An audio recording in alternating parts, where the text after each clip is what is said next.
नमस्कार दोस्तों, eminent classes में आपका बहुत बहुत स्वागत है। मेरा नाम युधिष्ठिर सिंह राठौड़ है और मैं लेके आ गया हूँ एक नया लेक्चर जिसमें हम डिस्कस करेंगे भागवत संप्रदाय, शैव संप्रदाय और भारत पर हुए विदेशी आक्रमणों के बारे में।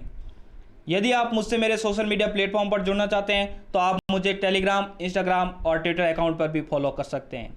इसके अलावा मेरे लेक्चर की कंप्लीट पीडीएफ आप इस टेलीग्राम चैनल से प्राप्त कर सकते हैं। आइए शुरू करते हैं लेक्चर को।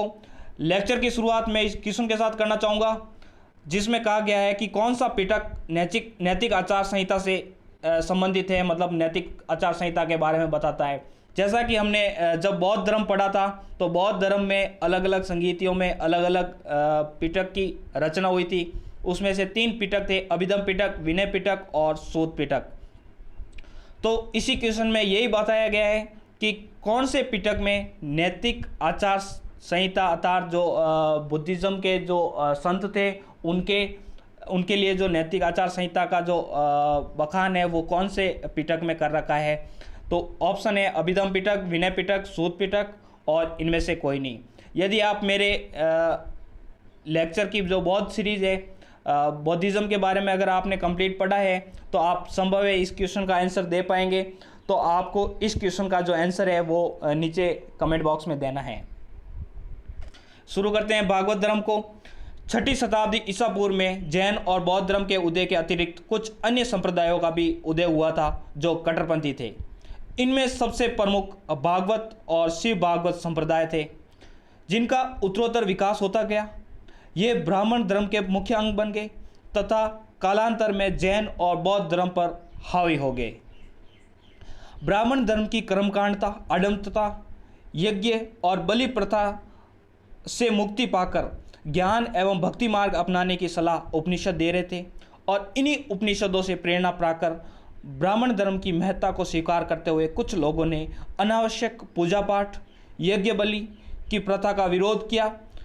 इन आस्तिकवादियों ने भक्ति मार्ग को अपनाने की सलाह दी। इसके अनुसार भक्ति मार्ग ही ईश्वर को प्राप्त किया जा सकता है, यज्ञ बलि और पूजा के द्वारा ईश्वर को प्राप्त नहीं किया जा सकता है। इस विचारधारा को मानने वाले भागवत कहलाए और ये जो पूरा धर्म था वो भागवत धर्म कहलाया। इनके जो संस्थापक है वो भगवान श्री कृष्ण को माना जाता है। इनको वैष्णव भी कहा जाता है। कालांतर में फिर वो वैष्णव भी कहलाने लगे। छंदोग्य उपनिषद में कृष्ण का जो है वो पहला उल्लेख मिलता है। कृष्ण को इस छंदोग्य उपनिषद में वृषनिवंश देवकी का पुत्र और अंगिरस ऋषि का शिष्य बताया गया है। ऐत्रेय ब्राह्मण में कृष्ण को नारायण बताया गया है अर्थात ऐत्रेय ब्राह्मण के अनुसार कृष्ण ही नारायण है।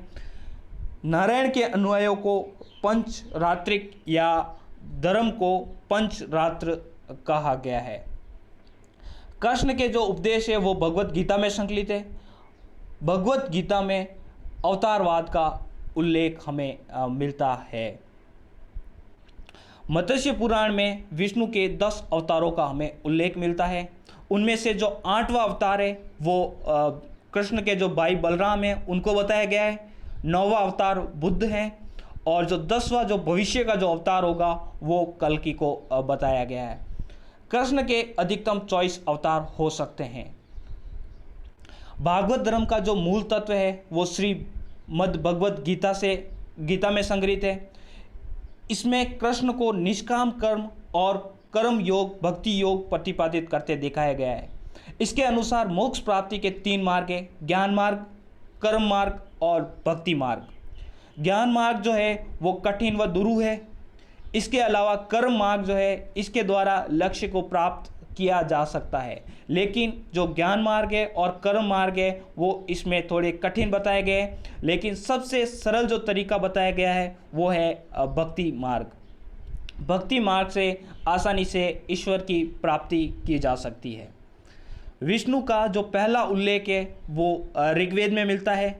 कृष्ण को चतुर्व्यूह, सांब, अनिरुद्ध, प्रत्युम्न, शंकरषण के साथ में पूजा जाता है। 5 रात्र जो उसमें बताया गया है कि नारायण के जो शिष्य हैं वो 5 रात्र, उसमें से अवतार कौन कौन से हैं?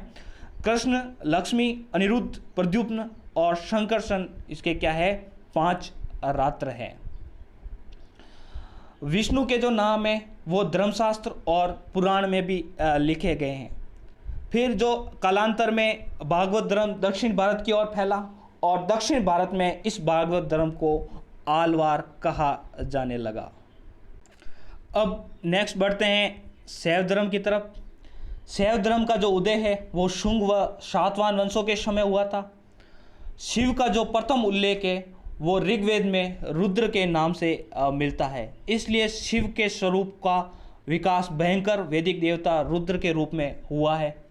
शिव का प्रथम उल्लेख मत्स्य पुराण में शिव नाम से होता है।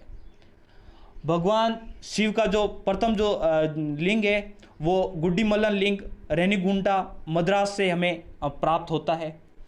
मेगस्थनीज ने अपनी पुस्तक इंडिका में शिव को डायोनिसस कहा है।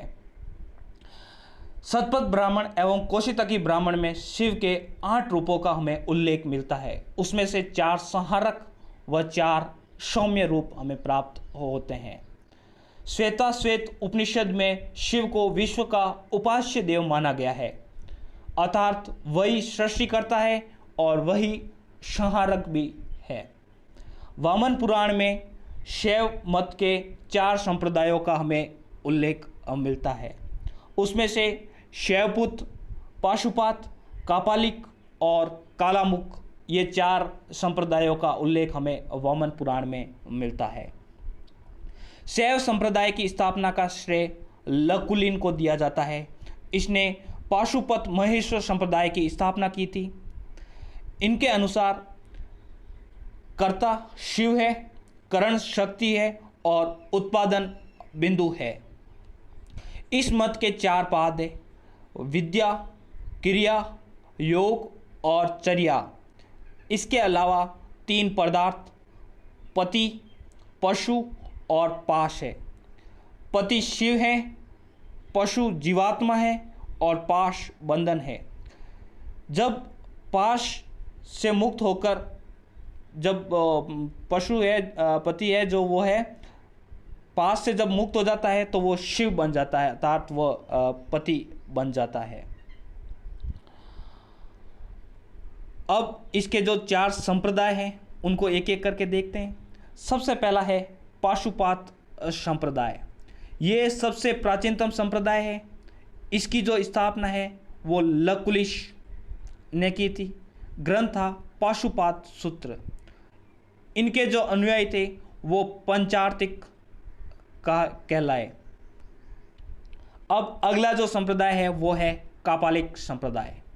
ये भैरव को पूजते हैं और काफ़ी अतिवादी भी होते हैं, अर्थात ये नरबली व मध्य द्वारा क्या है भैरव की पूजा करते हैं। अगला जो है वो है कालामुख संप्रदाय। ये भी अतिवादी होते हैं। ये खोपड़ी में खाना खाते हैं, मांस खाते हैं, आदि कार्य ये करते हैं, शिकार वगैरह सब कार्य करते हैं, इसलिए ये काफ़ी अतिवादी है। अगला है कश्मीरी शैव। ये दार्शनिक और ज्ञानमार्गी होते हैं। इनके जो संस्थापक थे वो थे वसुगुप्त। इसके अलावा इनका और संप्रदाय है जिसका नाम है लिंगायत संप्रदाय। इसका विस्तार कर्नाटक में हुआ और इसके जो संस्थापक थे वो थे ऋषि अल्लभ एवं बसव। इसको लेकर पिछले साल काफ़ी चर्चा भी रही थी, क्योंकि इनको जो है वो माइनॉरिटी का स्टेटस दे दिया था, इसलिए कर्नाटक जो है वो काफ़ी चर्चा में भी रहा था और काफ़ी विवाद भी हुए थे। तो लिंगा संप्रदाय जो है वो काफ़ी इम्पोर्टेंट भी हो जाता है। इसके अलावा जो दक्षिण भारत में शैव संतों को नयनार कहा जाता है। और नाथ संप्रदाय, अगर मैं 10वीं शताब्दी की बात करूं तो इसके संस्थापक जो थे वो मतेंद्र नाथ थे या मच्छिंद्र नाथ इनको कहा जाता है। इनके शिष्य जो थे वो थे गोरखनाथ जो रावलपिंडी के थे, ने इस संप्रदाय का प्रसार किया और गोरखपुर में इस संप्रदाय की एक आश्रम की स्थापना की। अगला जो धर्म है वो है शाक्त धर्म। ये देवी को शक्ति के रूप में पूजते हैं। देवी को 3 रूपों में इनकी पूजा की जाती है। पहला संहारक रूप, दूसरा सौम्य और तीसरा काम रूप।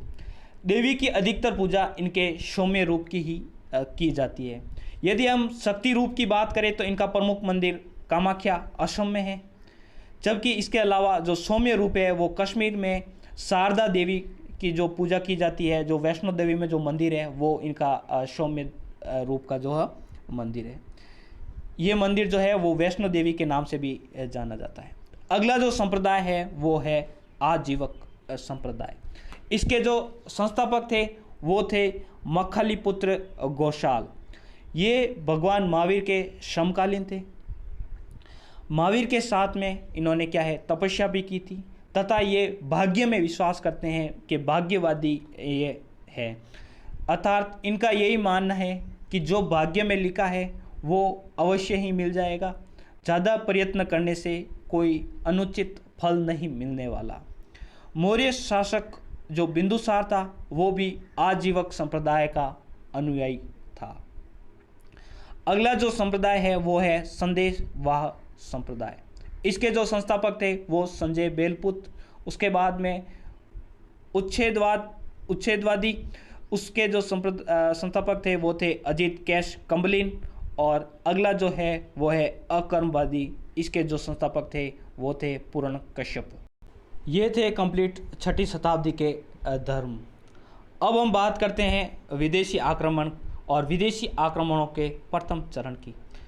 6ठी से 4ठी शताब्दी ईसा पूर्व में जो राजनीतिक जीवन में ये एक महत्वपूर्ण घटना है, क्योंकि इसके अलावा एक महत्वपूर्ण घटना यहाँ हो रही थी कि मगध का उत्थान हो रहा था। उसी के अलावा जो उत्तर पश्चिम जो क्षेत्र हैं वहाँ पर विदेशी आक्रमण हुआ। उत्तर पश्चिम क्षेत्र की जो राजनीतिक स्थिति है वो हमेशा जो है वो पूर्व की स्थिति से भिन्न रही है। यहाँ पर बहुत सारे गणराज्य थे, जैसा कि यहाँ पे कंबोज, गांधार और मध्य देश थे, जो आपस में एक दूसरे से लड़ते रहते थे, और इसी राजनीतिक अस्थिरता का फायदा उठाकर यहाँ पर विदेशी आक्रमण हुआ, और विदेशी आक्रमण होते होते उन्होंने क्या यहाँ पे आधिपत्य स्थापित कर दिया। उन्हीं विदेशी आक्रमणों में सबसे पहले हम बात करते हैं फारस के आक्रमण की। भारत का जो पहला जो आक्रमण हुआ था वो था पारसियों या ईरान के द्वारा ये जो आक्रमण हुआ था। वहाँ पे हक्कामनी वंश का शासन था, और वहाँ का जो शासक था जिसका नाम था डेरियस दारा या दार्याबाऊ इनके नाम थे। 520 से 515 बीसी के आसपास, या इसको एग्जैक्ट 518 बीसी पर भी इसको माना जाता है कि उस समय डेरियस ने भारत पर आक्रमण किया था, और आक्रमण करने के साथ ही इसने सिंध के आसपास के जितने भी इलाके थे उन सभी इलाकों को इसने विजित कर दिया, और विजित करके उन पूरे प्रांत को अपना जो है वो 20वां प्रांत बनाया। इसके अलावा जो हेरोडोटस की जो पुस्तक है हिस्टोरिका, उसमें ये बताता है कि जो उसका साम्राज्य का जितना भू राजस्व उन्हें प्राप्त होता था, या कंप्लीट जो राजस्व उसका जो प्राप्त होता था, वो भारत से इन क्षेत्र ये 20वें राज्य से 1/3 कंप्लीट उसके भू राजस्व का यहाँ से प्राप्त होता था। अर्थात यहाँ से इसको 360 टैलेंट सोने इस समय यहाँ से प्राप्त होते हैं। हेरोडोटस को इतिहास का जनक भी कहा जाता है। ये जो 360 टैलेंट है, जो सोने के सिक्के हैं, वो उस समय उसके कुल राजस्व का 1/3 था। इनके जो आक्रमण है, फारस के जो आक्रमण है, उनके बारे में जानकारी यहाँ के जो 3 अभिलेख है वहाँ से हमें मिलती है, और उन 3 अभिलेखों के नाम है नक्श रुस्तम, बेहिस्तून और पर्सिपल्स या पेरिपल्स, इनके अलग अलग नाम हैं। फिर उनके जो पुत्र हुए थे जरिक्सिस, उन्होंने भारत से अपनी सेना में धुरंधरों को या धनुधरों को नियुक्त किया था। जैसा कि आपने मूवी देखी होगी 300, और 300 योद्धाओं की जो युद्ध होता है वो फारस के शासक जरिक्सिस के बीच में, और 300 स्पेनिश योद्धा जो थे वो उनके बारे में उनसे युद्ध होता है। इस युद्ध में जो धनुधर है वो भारत से ले जाए गए हैं उसका भारत से संबंधित है, तो अपनी टीम जरक्सिस वाली थी। अब हम बात करते हैं ग्रीक या यूनानी आक्रमण के बारे में। ईरानी आक्रमण के पश्चात भारत की उत्तर पश्चिम सीमा पर पुनः विदेशी आक्रमण का खतरा मंडरा उठा। इस बार आक्रमणकारी यूनानी थे। इस आक्रमण का जो नेता था वो था मकदूनिया का शासक सिकंदर। वह मकदूनिया के शासक फिलिप का पुत्र था। उनके जो गुरु थे वो थे अरस्तु। फिलिप एक महत्वाकांक्षी शासक था जिसने सैन्य बल के आधार पर यूनान के एक बड़े भाग पर अधिकार कर लिया था। वह विश्व विजेता बनना चाहता था, परंतु असमय हत्या होने के कारण उसका स्वप्न पूरा नहीं हो सका। फिलिप के बाद में 336 बीसी में 20 वर्ष की आयु में सिकंदर मकदूनिया का राजा बना। उसने सेना के बल पर अपनी सत्ता यूनान में स्थापित की। अपने पिता के अधूरे स्वप्नों को पूरा करना चाहता था, इसलिए एशिया माइनर, भूमध्य सागर प्रदेश, फिनीशिया और मिस्र पर अधिकार कर वह हक्कामनी साम्राज्य के केंद्र ईरान की ओर बढ़ा। 330 ईसा पूर्व में अरबेला व गोगमेला के युद्ध में हक्कामनी साम्राज्य को विध्वंस कर सिकंदर भारत विजय के अभियान पर निकल पड़ा।